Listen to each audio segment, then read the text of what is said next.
Bill Gates कहते हैं कि हम कोई जॉब करने के लिए नहीं बने, हफ्ते में 3 दिन काम करो और लाइफ को एंजॉय करो। लेकिन इन्फोसिस के फाउंडर नारायण मूर्ति कहते हैं कि इंडिया के यूथ को हफ्ते में 100 घंटे काम करना चाहिए। और इन दोनों बातों पर बहुत ही डिबेट चली और कई लोग बिल गेट्स के फेवर में थे सिर्फ इसलिए क्योंकि फॉरेनर ने बात कही है तो सही होगी और अगर किसी इंडियन ने कही है तो गलत होगी। अब सवाल यहाँ पर यह आता है कि मैं किसके साथ हूँ। मैं 100% नारायण मूर्ति जी के साथ हूँ। इसलिए नहीं क्योंकि वो इंडिया से और मैं इंडिया के साथ हूँ, बल्कि इसलिए क्योंकि मुझे भी यही लगता है कि इंडिया के यूथ को हफ्ते में कम से कम 100 घंटे काम करना चाहिए अगर वो देश के हित में काम करना चाहते हैं और अपने लिए और अपने देश के लिए कुछ बड़ा करना चाहते हैं। और अगर आपको भी यही लगता है कि बिल गेट्स एक फॉरेनर है तो उनकी बात सही होगी, so let me tell you, Elon Musk भी यही कहते हैं कि यूथ को 100 घंटे काम करना चाहिए, हफ्ते में हद पार मेहनत करनी चाहिए यूथ को। और आप सभी को पता है कि अभी ज़माना चल रहा है एआई का। मैं आपसे क्वेश्चन पूछता हूँ कि एआई की शुरुआत कहाँ से हुई। ओपन एआई जिसका प्रोडक्ट है चैट जीपीटी, आप सभी जानते होंगे। तो जिसने ओपन एआई बनाया सैम एल्टमैन, वो क्या कहते हैं इस बात पर, क्योंकि वो एक यूथ है और वो एक बिलियनियर भी है, जो कि अपने आप में एक बहुत बड़ी बात है। तो उनकी एडवाइस आप सभी के लिए बहुत ही काम की हो सकती है। ध्यान से सुनिएगा वो क्या कहते हैं। ऑब्वियसली जो आप सोचोगे वो सारी चीज़ें नहीं होगी क्योंकि आप अपने 20s में हो, लेकिन मुझे लगता है कि आपको कठोर से कठोर और ज़्यादा से ज़्यादा मेहनत करनी चाहिए। इतनी मेहनत जितनी कोई सोच भी नहीं सकता और जितना लोगों को लगता है उससे कहीं ज़्यादा, क्योंकि इसका बेनिफिट आपको बाद में मिलेगा।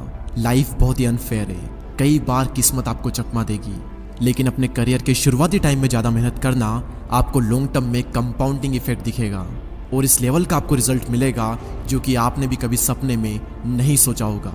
और ये इतनी अंडररेटेड चीज़ है और ये इतनी मोस्ट वैल्यूबल एडवाइस है जो कि मुझे कभी भी नहीं मिली, लेकिन मैं आप सभी को दे रहा हूँ। अब यहाँ पर वीडियो को पॉज करें और इसका स्क्रीनशॉट लेकर बार बार इसे पढ़ें, क्योंकि ये एडवाइस आप सभी की ज़िंदगी चेंज कर सकती है अगर आप ये समझ के कि अभी शुरुआती टाइम में ज़्यादा मेहनत करना आपको लॉन्ग टर्म में कंपाउंडिंग इफेक्ट देगा।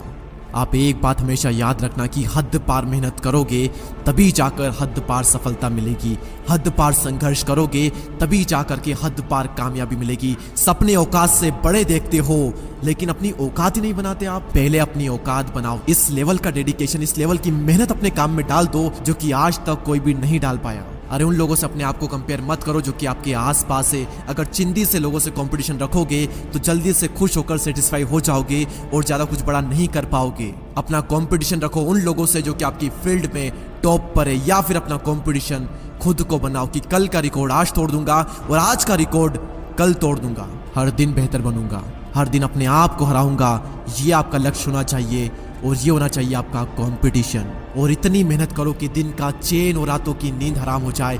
खून के आंसू रुला दो खुद को, माँ कसम इसके बाद में आप कभी पछतावा नहीं करोगे, क्योंकि आलस करके कोई भी इंसान आज तक खुश नहीं हुआ और मेहनत करके, संघर्ष करके किसी भी इंसान ने आज तक पछतावा नहीं किया। मुझे नहीं पता कि किसी को भी अवार्ड लेते थे, किसी को भी स्टेज पर देख आपके अंदर से क्या फीलिंग आती है, आप क्या सोचते हो, लेकिन मैं क्या सोचता हूँ अगर मैं किसी को स्टेज पर देखता हूँ तो अंदर से सिर्फ एक चीज कि यार उस इंसान ने कितनी मेहनत की है, कितने बुरे दिनों से गुजरा होगा, कितनी कंसिस्टेंसी मेंटेन की होगी, कितना कुछ सहा होगा, क्या क्या छोड़ा होगा इसके लिए। और अंदर से आती है कि इंस्पिरेशन कि यार एक दिन मेरा भी आएगा जब मैं भी वहां पर होऊंगा और वहां पर होने के लिए मैं इस लेवल का एफर्ट डालूंगा, इस लेवल की मेहनत करूंगा जो मैंने आज तक नहीं की। और ये ब्रह्मांड देखेगा मेरी मेहनत और ये दुनिया देखेगी मेरी कामयाबी। और जब जब आपको मोटिवेशन चाहिए मैं देता हूं आपको रियल लाइफ मोटिवेशन अपने ही घर में। जब जब सिचुएशन ऐसी आए कि काम आपका बहुत ही इंपॉर्टेंट है लेकिन आपका मन नहीं लग रहा है, तो एक बार अपने माँ बाप को देखना और याद करना कि कितने दिन गुजर गए, महीने गुजर गए, सालों गुजर गए। क्या कभी पापा ने ये कहा कि आज मैं काम नहीं करूंगा?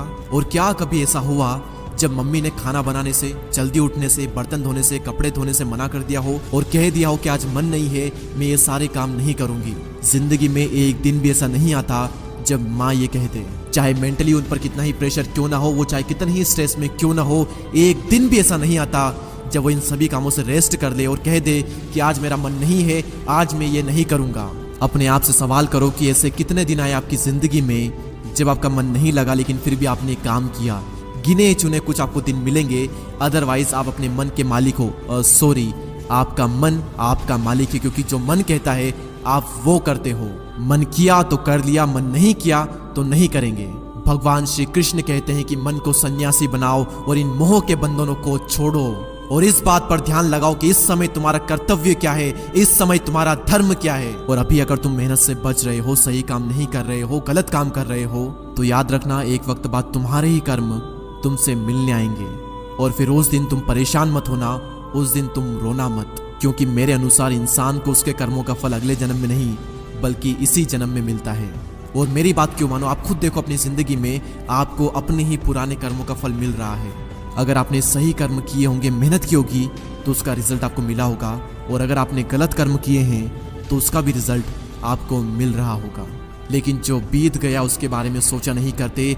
अभी अपनी खुदी को इतना बुलंद करो कि हर तकदीर से पहले खुदा भी तुझसे पूछे कि बता बंदे तेरी रजा क्या है। इतनी मेहनत करो कि किस्मत भी आकर के पूछ ही ले कि बता बंदे तेरी रजा क्या है, तू चाहता क्या है, ले ले बेटा, ये तो तेरा हक है। और लास्ट में सिर्फ इतना ही कहूंगा कि अब से मेहनत नहीं बल्कि हद पार मेहनत करो। इतनी मेहनत करो कि आपके आसपास वाले लोग आपको बार बार पागल कहे।